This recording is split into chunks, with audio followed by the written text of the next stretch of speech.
I danced through the bullshit, danced through the pain, danced through the dark when they forgot my name. Back to the wall, but I still stand tall. Unheard athlete, yeah. I danced through it all. I danced through it all.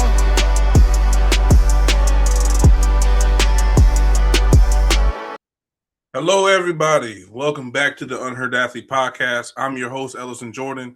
This is the second episode of this podcast. I appreciate you guys for tuning in and joining. Much obliged, much appreciated. So in this episode and for the next couple episodes, we're going to be talking about my high school journey from freshman to senior year. So this is part 1 of 4. So let's get right into it. So before going to Gilman, I had 2 other options. They were St. John's and DeMatha. So I had a top 3, Gilman, St. John's, and DeMatha.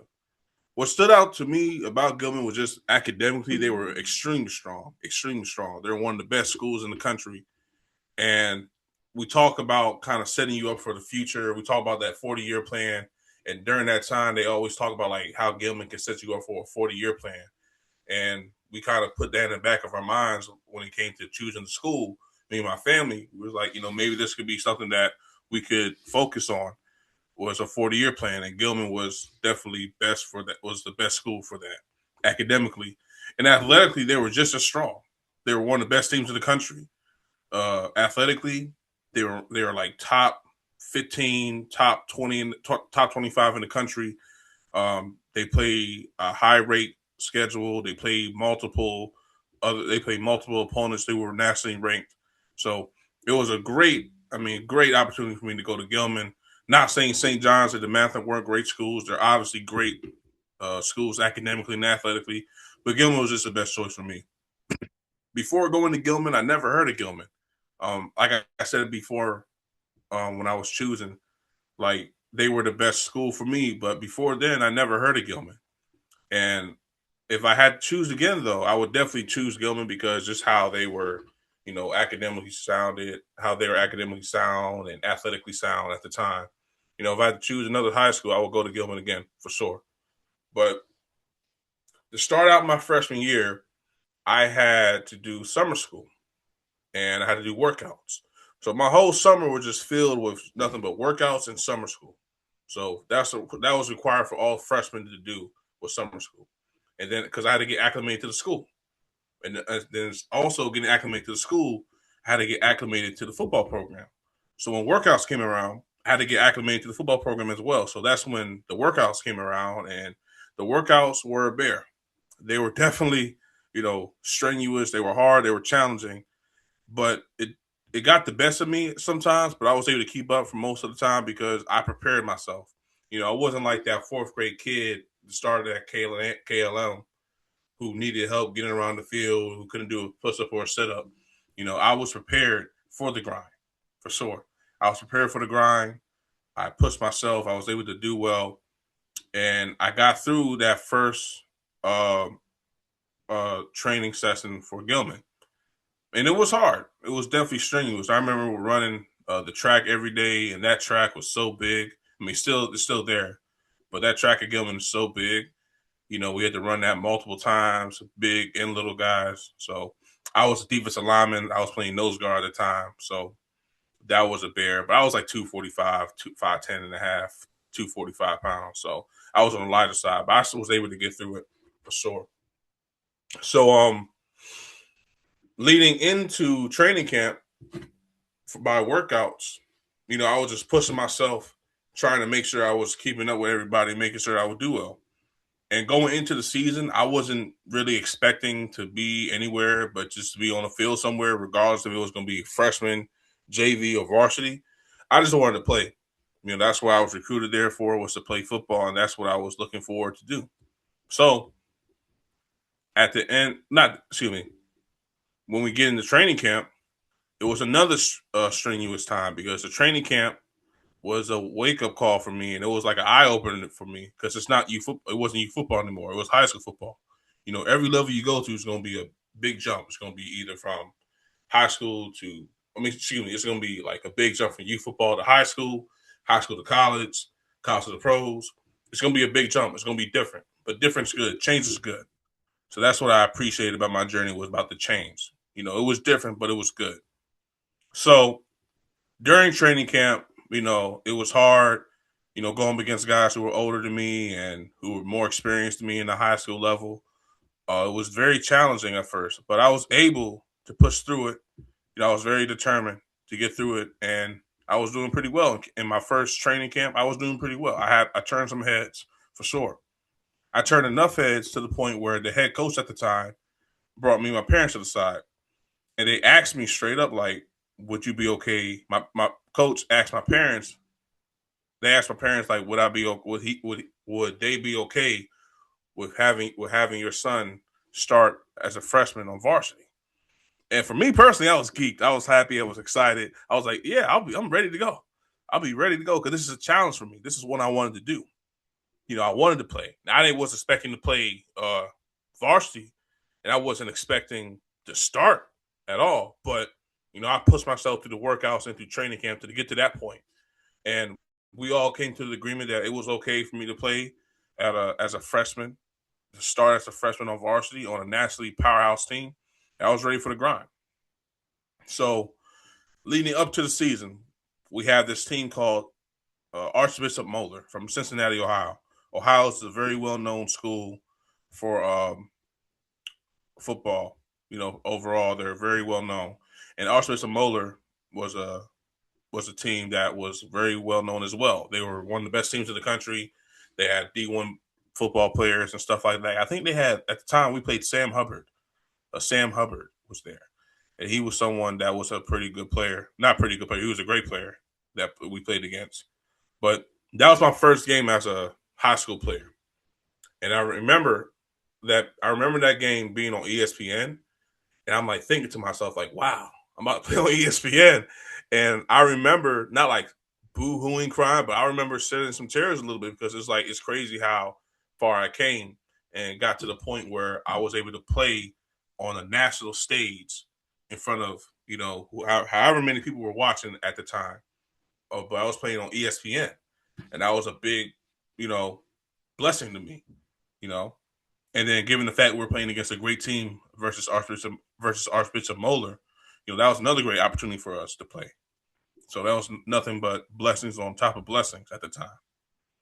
Unfortunately, though, despite it being a big blessing and a great opportunity, we unfortunately lost to Archbishop Moeller. We lost by like a couple of touchdowns, just like 35-14. And individually, I didn't really do that well. Only had a tackle.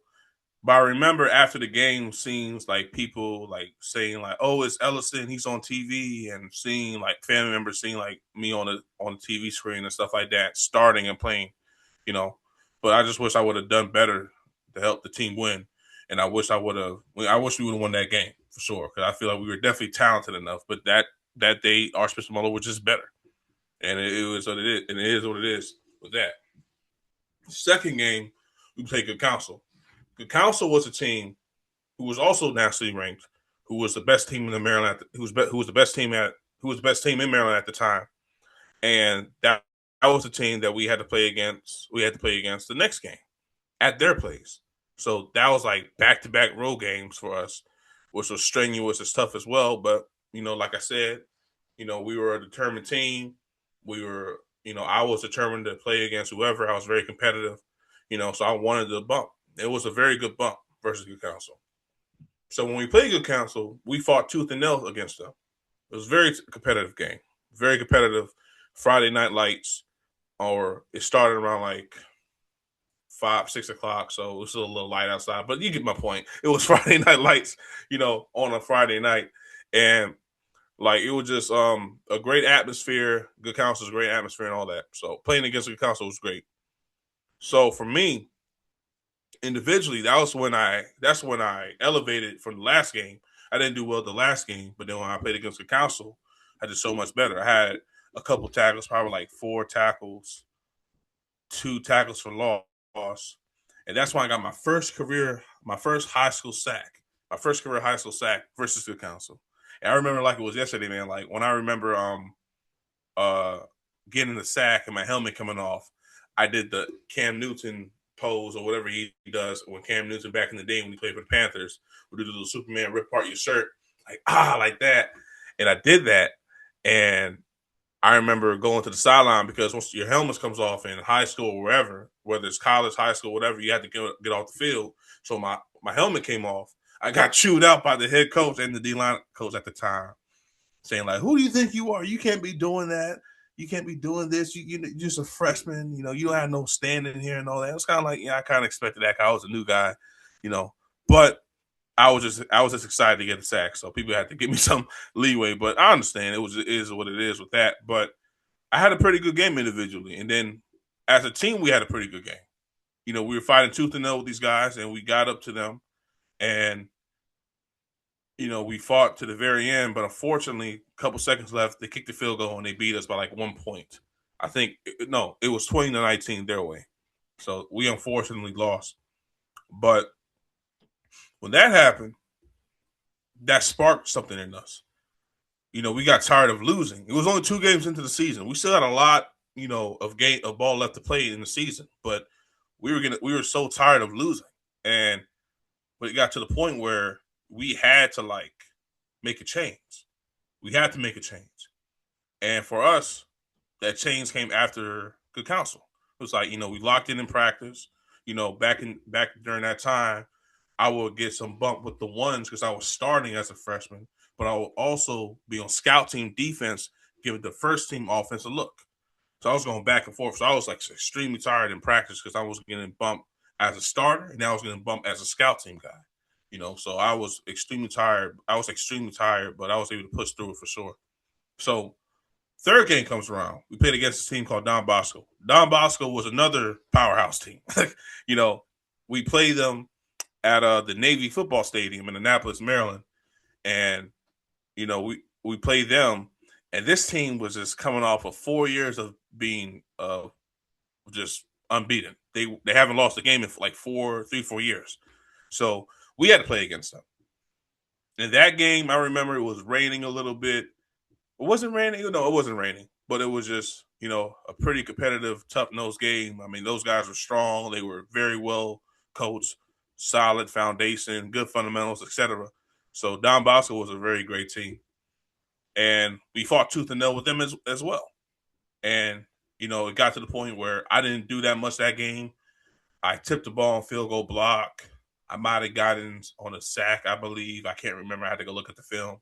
But, I did okay. I didn't do that much. But, as a team, we did so well that we actually won the game. We did well enough that we won the game. We won the game 13-6, and we handed Don Bosco their first loss in 3-4 years. So that was a great game as well, and that was a good bump against a very great opponent.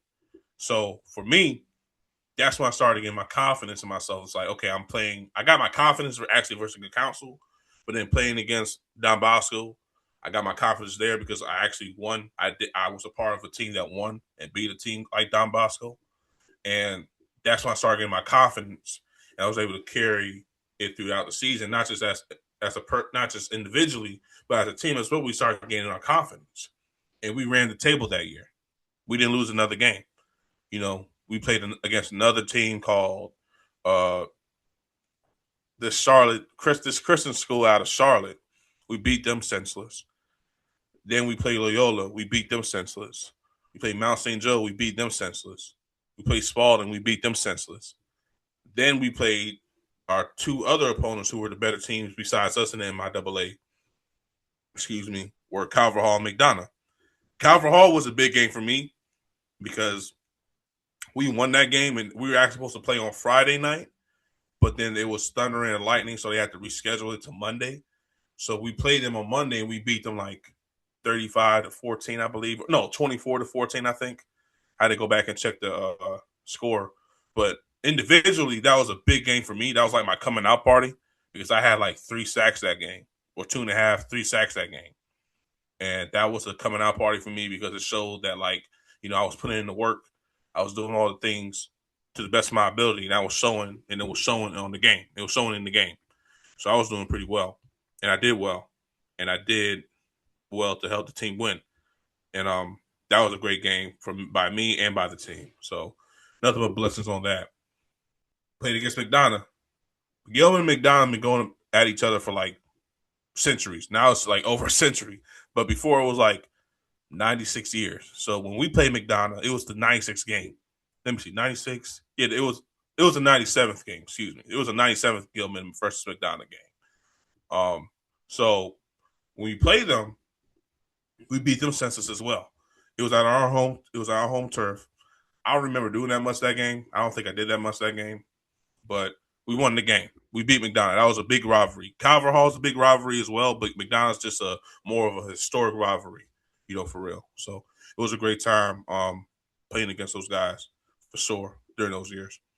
So we had playoffs. And we had playoffs my freshman year. That was the last time. That was the first and only time I ever experienced playoffs at the high school level. And I hate that so much because I will explain to you why in the next episode as to why I hate the fact they took away playoffs, because they took away playoffs after my freshman year. But we had playoffs versus McDonough again. So we played McDonough back to back. We played McDonough in the regular season and then in the playoffs. So in the playoffs, we played against them. It was more of a tight game. It was a tighter game. We beat them senseless, or we beat them pretty bad during the rivalry game. But when we had the playoffs, they gave us a good run for our money. I wouldn't say that we were on the verge of losing because we won 20-8, but it was tougher than it was. It was tougher. It was closer than it needed to be for sure. But we got through it. And we made it to the championship round. And the championship round was versus Calvert Hall. And Calvert Hall, we beat them census twice in the regular season, and in the championship, we beat them like 35-7. So that was the end to our season as a team. And that was the end to my season as a freshman. And it was a pretty good season. It had my ups and downs, hit some learning curves, got some wake-up calls. But I was very blessed to play my first year, and not just play and start on a very talented team, Gilman team, who was nationally ranked, who had other guys who were going to D1 and stuff like that. I was starting as a freshman, and I was playing nose guard at only 5'10 and a half, 245 pounds, and I was, creating some havoc. So I was able to do that for sure. And then it's like, it was so great, and I was so blessed to the point where I was so blessed to the point where I actually got awards. I actually got selected to be a Max Press All-American. I actually got selected to be a second team Max Press All-American for sure.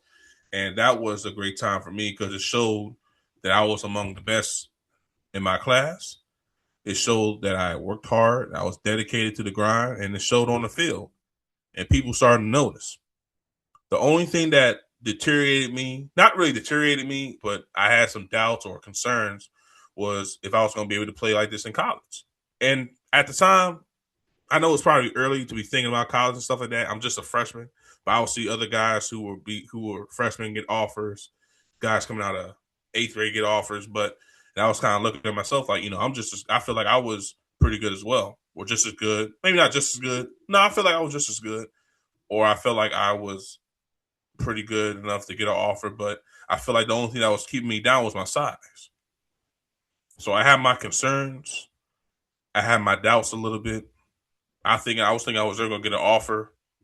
I was thinking I'm never going to go D1, never going to get like a D1 offer and stuff like that. But the following season, that's when everything started to turn around, and it showed that, yeah, I can be an undersized defensive tackle, but I can show that I can still play at this level and possibly at the next level at college, despite my size. And everything started to go up. Everything started to go upward my sophomore year. So, but that's ball game for now. I'll explain more of that in the next episode for my sophomore year, part 2 episode. And I appreciate you guys for tuning in and joining.